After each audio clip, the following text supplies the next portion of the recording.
보소서 주님, 나의 마음은 선한 것 하나 없습니다. 오늘 두 가정이 나오죠. 하나는 엘리 제사장 집의 가정이 나오고, 또 한 가정은 엘가나 사무엘 집안의 가정이 나옵니다. 근데 한 가정은 지는 태양입니다. 시간이 가면 갈수록 그 가정은 이제 사라지게 되겠습니다. 점점. 그래서 시간이 아주 무서운 가정이죠. 시간이 무섭습니다. 그러나 한 가정은 어떤 가정이냐면 떠오르는 태양. 그래서 시간이 가면 갈수록 태양이 더 빛나기 때문에 지나면 지날수록 자꾸 기다려지고 기대가 되는 가정. 그래서 우리 엘리의 집안은 지는 태양. 그래서 시간을 멈추고자 하지만 멈출 수가 없고, 이제 이 가정에 기다리고 있는 것은 안 좋은 밖에 기다리고 있죠. 그러나 우리 사무엘이 있는 그 엘가나 자기 아버지 집안은 시간이 지나면 지날수록 더 기대가 되는 거예요. 뭘 또 우리 하나님 주시려고 하는가. 처음에는 사무엘 한 명이었다가 그 다음에 남자 셋과 딸 둘. 계속 기대가 되는 거예요. 사무엘은 더 기대가 되는 거죠. 사무엘이 어른 됐으면 어떻게 될까? 참 이게 떠오르는 집안과 지는 집안의 차이입니다. 시간이 무서운 집안은요, 그런 지는 집안이고, 시간이 아무런 두려움이 되지 않고 부담이 되지 않는 집안은, 오히려 시간에 대해서 담대한 집안은 그는 떠오르는 집안이다. 자, 근데 왜 이 엘리 집안은 이렇게 됐습니까? 그죠? 보니까 엘리의 두 아들이 나오죠. 아들들은 12절에 불량자라. 이 말은 아주 안 좋은 사람이다. 그래서 더 이상 동정할 수 없는 그런 나쁜 사람들이다. 엘리 두 아들이 죽는 것에 대해서 동정하지 마라. 이 뜻입니다. 이들의 범한 죄는, 첫째는 뭐죠? 탐욕이죠, 탐욕. 그래서 제사를 지낼 때, 제사장이 먹어야 될 고기가 있는데, 그 부위들을 더 좋고 더 맛있는 부위를 먹으려고 자꾸 제사 방법을 변경시키는 겁니다. 예, 그래서 원래 굽고 난 다음에, 다 삶고 난 다음에 하나님께 드려야 되는데, 삶기 전에, 왜냐하면 다 굽고 삶고 나면 맛있는 기름이 다 없어지잖아요. 지난 월요일도 우리 애하고 같이 그 치킨집에 가가지고 치킨을 먹는데, 집에서는 껍질 다 벗기고 먹잖아요, 치킨. 근데 그 껍질처럼 먹으니까 얼마나 맛있든지. 싸더라고요. 그게 한 마리에 5,900원이에요. 두 마리 먹고 콜라 2개 먹고 무 먹고 해도 13,000원밖에 안 해요. 집에서는 그 껍질이 그래 맛있어.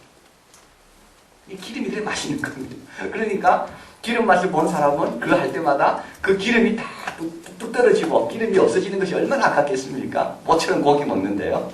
그래서 이제 엘리의 두 아들이 자기 사환에게 시키는 겁니다. 너는 가서 삶지 않고 태우지 않도록 그거 먼저 내한테 가져와라.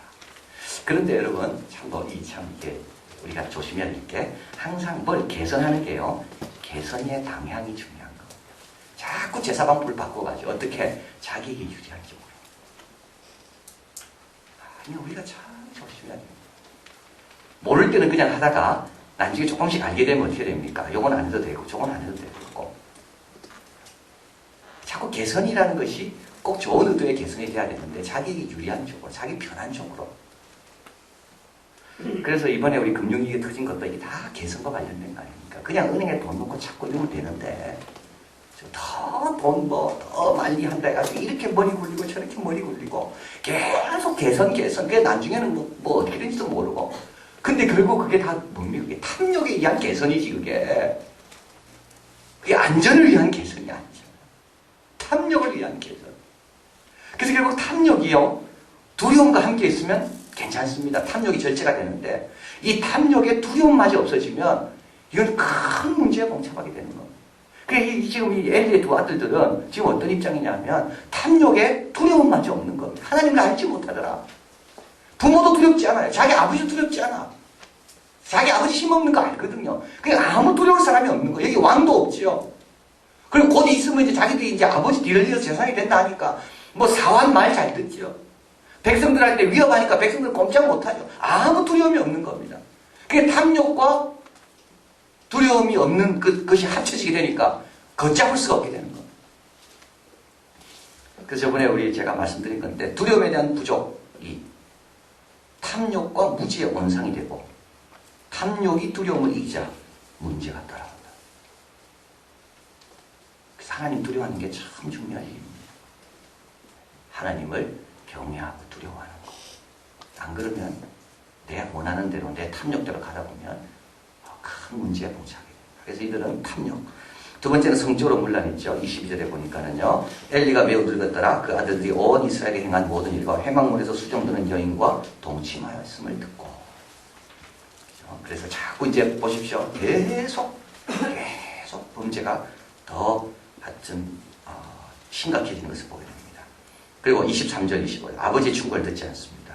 그들에게 이르되 너희가 어찌 이런 일을 행하느냐. 내가 너희에게 악행을 행한 이 모든 백성에게 듣노라. 내 아들아 그리 말라. 내게 들리는 소문이 좋지 아니하다. 너희가 여호와의 백성으로 번거롭게 하는도다. 25절 같이 있습니다. 사람이 사람에게 범죄하면 하나님이 판결하시니와 사람이 여호와께 범죄하면 누가 위하여 강구하겠느냐. 이게 무슨 뜻입니까? 이 말은 일반 평민들이 범죄하면 제사장이 있어가지고 하나님께 기드릴 수 있는 겁니다. 그런데 일반 평민도 아니고 제사장 중에 이들은 고참 제사장이거든요. 그러니까 고참 제사장이 잘못하면 누가 빌어줄 사람이 없는 겁니다. 그러니까 이들은 벌써 아무도 지적할 수 없을 만큼 나이도 들었고 경험도 많다는 것을 이야기하는 겁니다. 그러니까 아버지 말 안 들어요. 아버지가 말해줄 수가 없어요. 그 분당의 샘물교회 그 목사님, 박은정 목사님 지난주 만났는데 그분이 자기가 학교를 한대요. 분당 그 샘물교회가. 그래서 학교를 하는데 초등학교를 이제 시작했고 이제 중학교, 고등학교 이제 다 대안학교를 하려고 그러는데 자기가 학교를 하면서 놀라운 걸 발견한답니다. 초등학교 이제 사립이니까 기독교식으로 교육을 하니까 입학 조건 중에 하나가 학부모들은 반드시 화요일날 저녁에 와서 학부모 교육을 받아야 된다. 그분은 아무 생각 없이 그냥 그랬대요. 안 그러면 너도나도 다 뭐 지원하면 이렇게 가릴 수가 없으니까. 그래 했는데 놀라운 건요. 학부모들이 화요일 저녁마다 변하더라는 겁니다. 그래가 그 학부모들이 변해서 교회와 그래 봉사를 열심히 하더라고요. 근데요. 제가 들어보니까 초등학교 학부모들이 제일 겸손하다. 저학년 아이들의 엄마들이. 왜냐하면 아이들 키워본 경험이 없기 때문에 선생님이 이야기하는 대로 그냥 하는 거예요. 근데 이제 중학교, 고등학교 가죠. 고등학교 학부형들은요, 선생님 말 안 듣습니다. 자기가 더 똑똑하다고 생각해요. 자기 다 키워봤거든. 그래서 학부형 교육도 어느 학년이 제일 쉬우냐 하면 저학년 학부형이 제일 학부형 교육이 쉽다. 근데 올라가면 올라갈수록 학부형들이 말 안 들어요. 왜냐하면 나이가 학부형이 더 많을 수가 있어요. 선생님보다. 경험도 많이 할 수가 있는 거예요. 근데 초등학교 학부형들은 지금 인생 경험도 얼마 안 됐고 애 키운 경험도 없으니까 아주 겸손한 거예요. 그냥 많이 잘 들어요. 그래서 학교에서 이렇게 해야 됩니다 하면 그대로 코 한대요. 근데 우리도 마찬가지입니다. 어느 정도 나이가 지나는 게 그게 우리가 좋은 게 아닙니다. 더 이상 말 안 듣는 나이가 돼버리는 거예요. 누가 뭐 이야기하면 내가 다 해봤다 그러고 나도 인생 이만큼 살았다 그러고. 그러니까 엘리의 두 아들은 말 안 들어요. 왜냐면 너무 큰 거예요.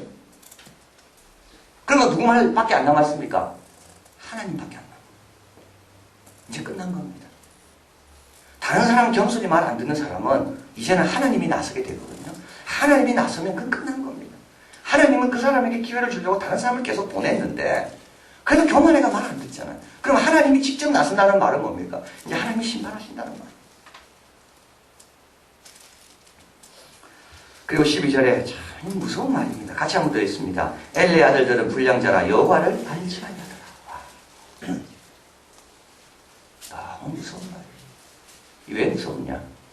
엘리의 두 아들들은 하나님을 알고 싶지 않은 겁니다. 알고 싶지 않아요.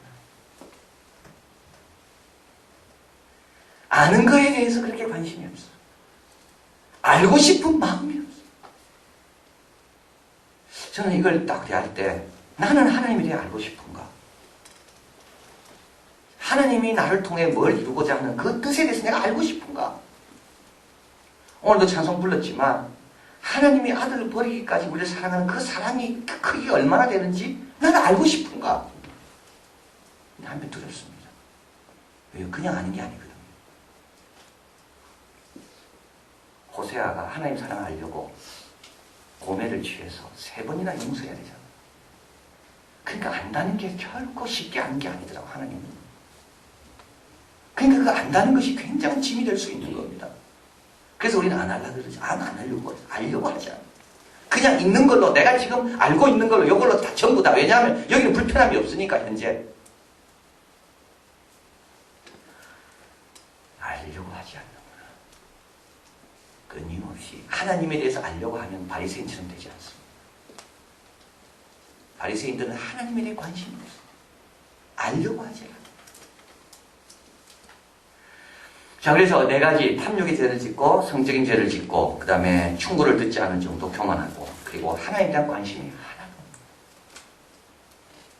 그래서 하나님이 직접 개입하시고 27절부터 쭉 나옵니다. 27절 있습니다. 하나님의 사람이 엘리에게 와서 그에게 이르되 여호와의 말씀에 너희 조상의 집이 애굽에서 바로의 집에 속하였을 때 내가 그들에게 나타나지 아니하였느냐 쭉 나옵니다. 29절 있습니다.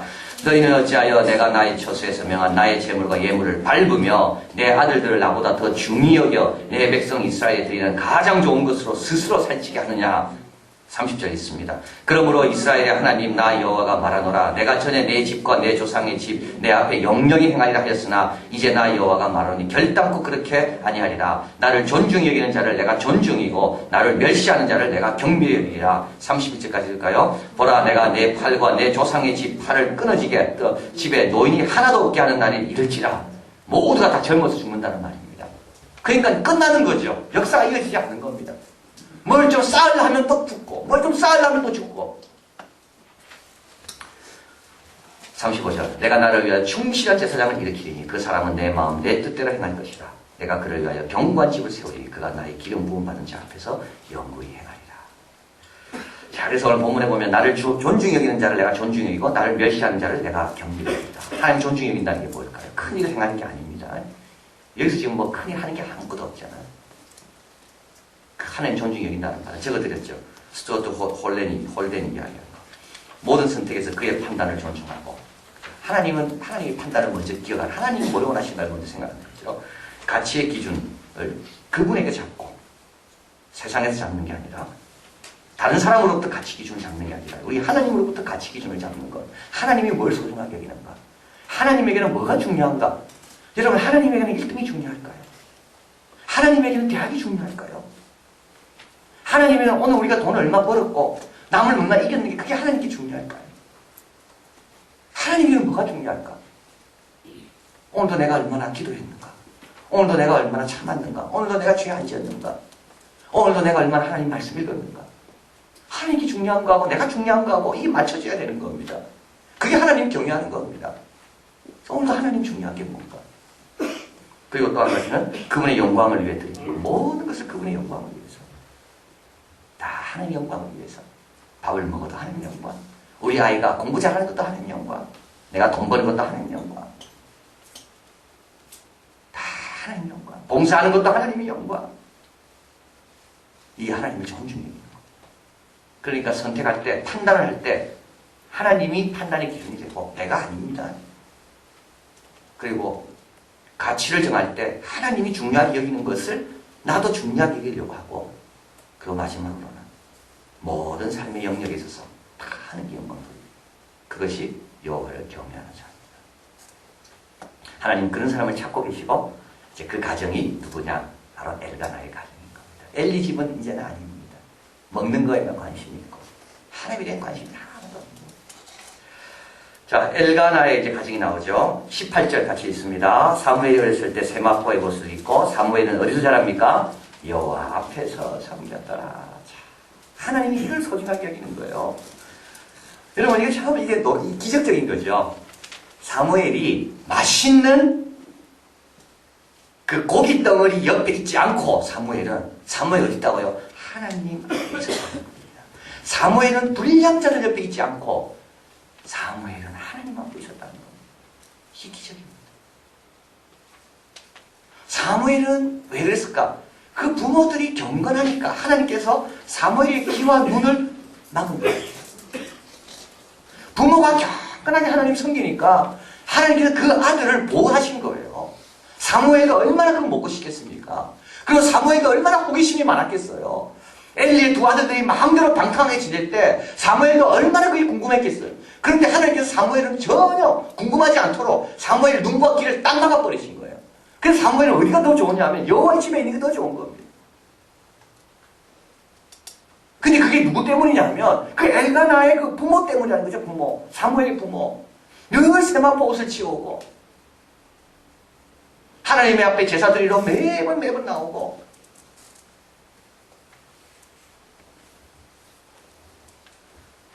기도하고. 그러니까 오늘 20절에 엘리 제사장이 보니까 너무 그 가정은 너무 아름답습니다. 엘가나와 그 아내에게 축복합니다. 여호와께서 이 여인으로 말하면 내게 후사를 주사 이가 여호와께 간구하여 얻어들인 아들을 대신하기를. 오히려 한나가 기도한 게 아니라 오히려 엘리 제사장이 기도해 줄 정도로 이 가정은 아름다운 겁니다. 자, 그래서 여기서 배우는 교훈은요, 하나님 경외하는 것은 경외하는 환경이 아니더라 할지라도, 좋지 않다 할지라도 경외해야 되는 거예요. 다른 사람들은 막 세살 갈고리를 찔러가지고 마음껏 먹고 막 하나님의 멸시 제사 드리는 곳에 앞에 와 흥청망청 마음대로 산다 할지라도 그 휩싸이면 안 된다는 거죠. 하나님 그걸 원치 않는다는 겁니다. 그 사람은 이미 정해진 길로 가는 거예요. 하나님은 또 다른 새로운 사람들이 나타나서 하나님의 제사를 회복하기를 원하는 거예요. 그래서 다른 사람 경외하지 않다 할지라도 나는 하나님을 계속 경외해야 되는 거예요. 그러면 지금 당장 효과는 안 나타납니다. 사무엘이 자랄 때까지 시간 기다리잖아요. 아이 5명 놓을 때까지 시간이 얼마나 걸리겠습니까? 그러나 시간이 지나면 지날수록 이런 사람들은 계속 축복을 이어지는 겁니다. 그래서 여러분 주위에 다른 사람 쳐다보지 마세요. 경건하게 내 길을 계속 가야 됩니다. 또 한 가지는 자녀를 중히 여기는 것은 자녀를 사랑하는 게 아닙니다. 하나님을 중히 여기는 것이 자녀를 사랑하는 거예요. 자녀를 사랑하기 때문에 자녀에게 좋은 거 주고 싶잖아요. 우리는 제일 자녀에게 좋은 게 뭘까요? 하나님을 주는 거죠. 하나님을 어떻게 섬기는지를 보여주는 겁니다. 그게 자녀들이 보고 배우는 겁니다. 여호와를 경외할 때 어떤 복을 받는지. 근데 이건 당장 안 드러납니다. 두고두고 드러납니다. 두고두고 드러납니다. 여러분 가운데 아마 좋은 부모님 만난 분들은 지금 받은 복을 생각할 때마다 이건 내 거 아니라는 거 다 아실 거예요. 이건 내 거 아니야. 처음에는 내 건 줄 알았죠. 저도 그랬어요. 다 이건 내 건 줄 알았어요. 내가 노력하고 내가 성실하고 그래서 다 이건 내 건 줄 알았어요. 근데 알고 보니까 아니에요. 이 내게 아니더라. 이건 다 부모님 거. 부모님이 하나님을 위해서 정직하게 바르게 사심 없이 다 살면요, 하나님께서 기여했다가 그 자녀에게 그 복을 주시는 거예요. 그러니까 엘리가 안 된 이유는 거기 있습니다. 자녀를 참되게 사랑하는지 뭔지 몰랐습니다. 내가 하나님을 더 중히 여기고 때로는 그것 때문에 자녀들이 때로는 돌봄 못 받을 수도 있습니다. 그런데도 자녀들은 보는 겁니다. 처음에는 불편하겠죠. 왜 우리 엄마가 우리를 안 돌보는가? 그러나 지나면 지날수록 자기가 이상하다는 거죠. 다른 애가 왜 나는 다른 길을 갈까? 다른 애들은 저기에 다 휩싸였는데 왜 나는 저기에 관심이 없을까? 그건 다 하나님께서 그 부모를 보고 축복하시는 거죠. 자, 그래서 우리도 자녀를 정말 사랑하십니까? 그러면 주의 일에 더 힘써야 됩니다. 먼저 그 나라와 그 일을 구하면요, 하나님께서 다 채워주신다는 겁니다. 그래서 너무 자녀 그게 다 자녀 망치는 거예요. 그래서 주님 분명히 말씀합니다. 나를 존중히 여기는 자를 내가 존중히 여기고 나를 멸시하는 자를 내가 멸하시고 35절에 내 마음대로 행하는 그를 위하여 견고한 집을 세우리라. 견고한 집이 세워진다. 마지막으로 처음부터 제대로 하는 게 중요합니다.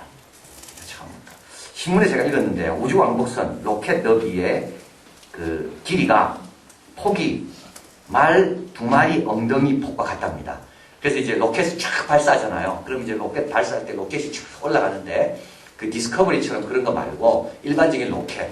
그래서 이제 딴 데 만들어서 이제 이동해 와야 되는 로켓들은 기술자들이 아무리 크게 만들고 싶어도 크게 못 만든다는 거예요. 왜냐하면 그걸 이동해 와야 되는데 기차로 이동해 온답니다. 기니까. 근데 기차로 이동해 오려면 터널을 통과할 때가 있잖아요. 터널을 통과하려니까 철로의 폭 이상 넘어가면 터널을 못 들어가는 겁니다. 그래서 로켓을 만들 때는 항상 로켓의 그 추진 발사체 그거는 항상 뭐의 기준에 맞춰져 있는가 하면 선로의 기준에 맞춰져 있다. 그러면 선로의 폭은 어디서 정해졌습니까? 선로의 폭은 그거는 마차 때문에 정해진 거야. 19세기 처음 기차 선로를 놓을 때 이 폭을 얼마를 할까? 그러니까 마차가 다닐 수 있는 그 폭이면 되겠다. 그래서 정해진 거예요. 그 마차의 폭은 어떻게 정해진 겁니까? 2000년 전에 로마가 마차를 몰 때 말 2마리로 마차를 몰았다. 그래서 처음에 말 4마리로 아마 몰았다면 더 높았을 거예요. 말 1마리는 더 좁았을 거예요. 제가 밑줄 지나고 있습니다. 같이 있습니다. 결국 인간은 말 2마리의 엉덩이 폭으로 길을 정한 것을 지금도 벗어나고 있지 못합니다. 2000년 전에 마차에는 말 몇 마리가 몰면 제일 편하고 우리 로마의 길을 달리기에 제일 편할까? 말 2마리. 근데 그것이 19세기 말에 선로를 놓을 때 기준이 되고 오늘 로켓 발사하는데도 그게 크기를 정하는 기준이 됐다는 거예요. 자, 그래서 우리가 어떻게 해야 됩니까? 우리가 잘 해야 됩니다. 잘 해야 됩니다. 여러분, 엘리의 두 아들처럼 그래 되면 안 되는 거죠. 그리고 우리 아이들을 위해서 잘 놔줘야 됩니다. 아이들을. 딴 거는 다 변하고 기술도 변합니다. 실은 다른 것도 다 변합니다. 그러나 선로의 폭은 안 변합니다. 우리가 처음에 잘 잡아놓으면 아이들이 거기에 뭐를 담든지 그 폭은 변하지 않는 거예요. 그래서 이번 고난주간 특별 새벽 기도 때 아이들을 꼭 데려와야 돼요. 그렇죠? 아이들을 데려와야 돼요. 오늘도 장모님하고는 교회에서 와가지고 비전 트립에 대해서 이야기 저 뭐 좀 해달라고 해서 제가 이야기를 해드렸어요. 우리는 고3이 갑니다. 고등학교 기간에서 고3 될 때 일부러 갑니다. 왜냐하면 공부가 우상이 되기 때문에. 공부 때문에 아무것도 못하는 이런 사회 속에 사는 아이들에게 괜찮다. 공부도 중요하지만 하나님이 부를 때는 그것도 놓고 갈 수 있어야 된다는 훈련시키기 위해서. 비전 트립은 배낭 메고 갔다 오는 게 목적이 아니에요. 그 준비부터 싸워야 되는 거예요. 이번 여름 성리학교도 마찬가지예요. 제가 그 이야기를 했어요. 주의를 끼고 가냐, 월요일부터 가냐, 고민 많이 했다고요. 주의를 끼고 가면 교사들도 편하고, 아이들도 하루 가만히 해. 하나님께서 우리를 그렇게 약하게 훈련시키지 않는 것 같아요. 수련회 할 바에는 온전히 해라. 봉사할 바에는 온전히 해라. 이거 끼우고 저거 끼워가지고 내 희생하는 거 최소한 하려고 그렇게 생각하지 말고 봉사하려면 온전히 해라. 우리가 그렇게 처음부터 길을 닦아야 되는 겁니다. 그렇게 않고 뭐 이거 끼고 저거 끼고 바쁜 아이들은 뭐 왔다 가고 이렇게 시작하면요. 그 아이들은 평생 그렇게 신앙생활하는 거. 고난주간 새벽기도도 마찬가지. 이것이 아이들에게 아마 평생 전할지 모릅니다. 지금은 학교 때문에, 나중에는 직장 때문에, 나중에는 뭐 사업 때문에. 자, 그래서 우리 오늘 두 가정을 통해서 시편 128편 같이 볼까요? 128편을 보면 그대로 이 복이 그대로 이어지는 것을 보게 됩니다. 그대로 적용됩니다. 128편 같이 있습니다. 여호와를 경외하며 그 도에 행하는 자마다 복이 있도다. 내가 내 손이 수고한 대로 먹을 것이다. 내가 복되고 형통하리로다. 내 집 내 실에 있는 내 안에는 결실한 포도나무 같으며 내 상에 둘린 자식은 어린 감람나무 같으리로다. 여호와를 경외하는 자는 이같이 복을 얻으리로다. 여호와께서 시온에서 내게 복을 주실지어다. 너는 평생에 예루살렘의 복을 보며 내 자식의 자식을 볼지어다. 이스라엘에게 평강이 있을지어다. 여호와를 경외하는 자는 시간이 두렵지 않습니다. 여호와를 경외하는 자는요, 가면 갈수록 더 기대가 됩니다. 자식의 자식을 본다 돼 있잖아요. 그리고 여호와를 경외하는 자가 있는 민족은 이스라엘에게는 평강이 있습니다. 엘리 같은 탐욕만 알고 남의 말 안 듣는 교만만 알고 자기 경험만 의지하는 그런 사람이 있는 민족에게는 평강이 없습니다. 그러나 사무엘처럼 엘가나처럼 여호와를 경외하는 그 사람이 있는 그 민족은 이스라엘에게는 평강이 있었죠. 그래서 우리도 여러분 걱정하지 마십시오. 이가 안 되면 우리가 어떻게 될까? 저가 안 되면 어떻게 될까? 하나님 뜻대로 하다가 안 되면요, 얼마나 영광입니까?